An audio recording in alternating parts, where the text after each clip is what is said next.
Alors, on continue pour la prochaine section. On va faire cette fois 3 icônes. Encore une fois, c'est le pur style Bootstrap. Vous allez comprendre très vite. 3 icônes à la suite qui vont se mettre les unes au-dessus des autres pour les plus petits écrans, tout simplement. Donc, on y va. On va, tac, ici dans notre code.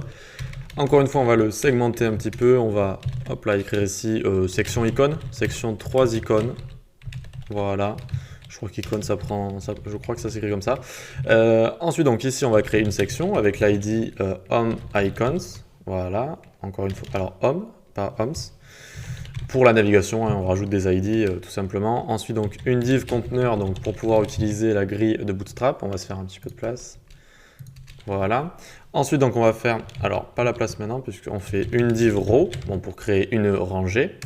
Ensuite, une div avec call MD4 et margin bottom 4 et text center. Ok, donc au-dessus, hop, on appuie sur tab. Au-dessus, on a fait call MD6, donc à partir de 768px, à partir de medium, ils allaient aller prendre 6 colonnes. Maintenant, ils vont prendre 4 colonnes, d'accord? Donc on va diviser en 3, vu qu'il y aura 3 icônes. Alors en dessous, on va mettre notre première icône. Donc on utilise là, c'est pas du Bootstrap, c'est du Font Awesome, hein, c'est la librairie d'icônes.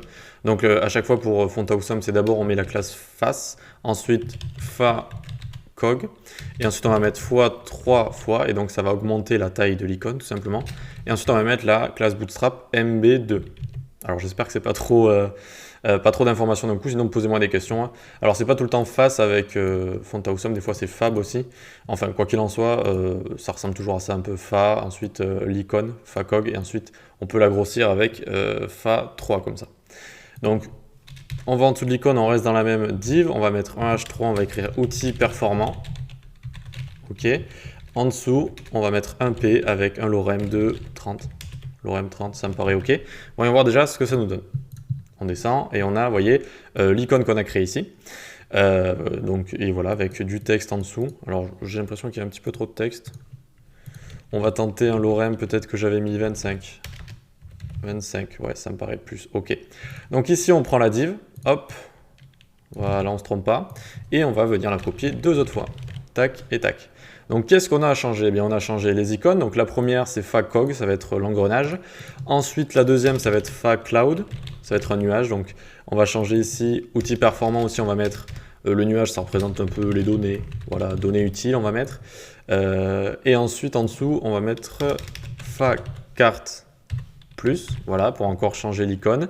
Et on va aussi changer le texte. On va mettre gagner de l'argent. Gagner de l'argent. Voilà. Alors j'ai gagné, gagner de l'argent, nickel. Donc là on a nos 3 icônes. Nos 3 icônes, elles ont call MD4 chacune. Donc en dessous de 768px, elles vont se mettre les unes au-dessus des autres pour tout ce qui est tablette et portable. Et au-dessus, elles vont se mettre à côté. Ça va faire une section pour un écran d'ordinateur.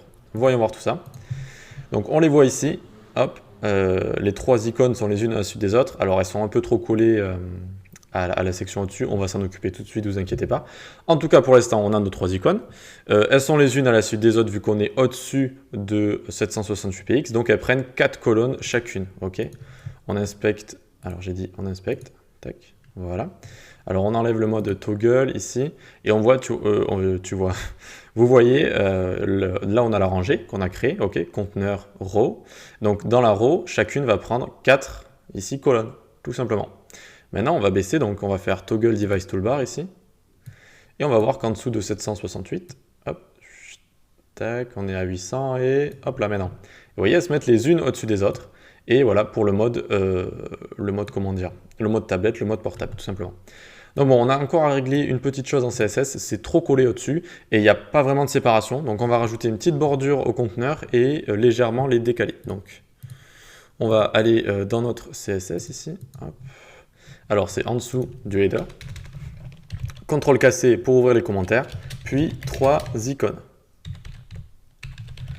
3 icônes, donc on va faire Home Icon, c'est bien comme ça qu'on a fait notre ID, voilà, Home Icon, ici ça va cibler ceci. Donc on va légèrement le séparer du top, on va lui mettre un padding top de 100px. Un padding bottom aussi, voilà, vu que ça va être collé au top, ça va être collé au bottom aussi. Et border top, on va lui mettre une une bordure au top de 1 pixel solid black. Donc 0, 0, 0. Ok, voyons voir ce que ça nous donne. Hop, on voit que c'est séparé, maintenant c'est séparé par une bordure, et il y a aussi plus d'espace ici, c'est plus esthétique, on va dire.